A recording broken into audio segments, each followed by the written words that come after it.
প্রতিবছর April May মাসের দাবদাহে নাজেহাল হয়ে পড়ে চুয়াডাঙ্গার মানুষ। দুর্ভোগে পড়ে জেলার খেটে খাওয়া নিম্ন আয়ের মানুষ। এ সময় সর্বোচ্চ তাপমাত্রার তালিকায় ওঠে দক্ষিণ পশ্চিমের এ জেলার নাম। কিন্তু কেন এই অবস্থা? কেন তাপপ্রবাহ বেশি এ জেলায়? কর্কটক্রান্তির রেখার অবস্থান আর অপরিকল্পিত নগরায়নই এর কারণ। জামান আখতারের তথ্য ও ছবি নিয়ে ডেস্ক রিপোর্ট। এপ্রিল মাস আসলেই চুয়াডাঙ্গায় শুরু হয় তাপপ্রবাহ। কখনো মৃদু, কখনো মাঝারি, কখনো আবার তীব্র হয় এই প্রবাহ। সাম্প্রতিক বছরগুলোতে তাপমাত্রা 42 ডিগ্রি সেলসিয়াস অতিক্রম করে অতি তীব্র তাপপ্রবাহে যেন মরুর উষ্ণতা অনুভব করছে চুয়াডাঙ্গাবাসী। চুয়াডাঙ্গার তাপমাত্রা কেন এতটা বেশি প্রশ্ন অনেকেরই। পরিবেশবিদ ও বিশেষজ্ঞরা বলছেন, ভৌগোলিক অবস্থান ও স্থানীয় জলবায়ু পরিবর্তনেই বছর বছর বাড়ছে তাপমাত্রা। Bangladesh is the part of Greater Kustia and part of Greater Jashore. These are the Jerik land of Bangladesh. That means the desert land of Bangladesh.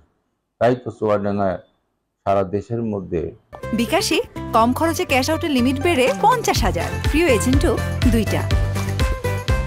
এত তীব্র তাপদাহ চলছে, মানুষ বেরোতে পারছে না, কাজকর্ম করতে পারছে না। নদী কম থাকায় এবং গাছের পরিমাণ কমে যাওয়ায় তাপমাত্রা একটু বেশি পড়ে।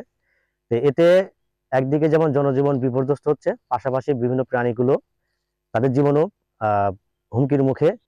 এপ্রিল মে জুড়েই চুয়াডাঙ্গার বাতাসে যেন আগুনের হলকা লাগে। এ সময় ঘরের বাইরে আসা কষ্টকর হয়ে পড়ে।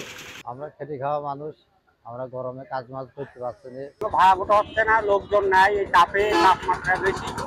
উষ্ণতম কর্কট ক্রান্তি রেখা বরাবর অবস্থানের কারণেই চুয়াডাঙ্গায় এত গরম। প্রাকৃতিক এই কারণের পাশাপাশি মনুষ্যসৃষ্ট অপরিকল্পিত নগরায়নও এর জন্য দায়ী বলছেন অনেকেই। স্থানীয় জলাধার না থাকা বা এখানে গাছপালা না থাকার কারণে তাপমাত্রা খুব বেশি থাকে এবং এই তাপমাত্রা এখানে ইনটেক হয়ে যায়। আর এই ইনটেক তাপমাত্রা সহজে রিলিজ না হয় না, যার কারণে চুয়াডাঙ্গা জেলা অন্যান্য জেলার তুলনায় তাপমাত্রা বেশি থাকে।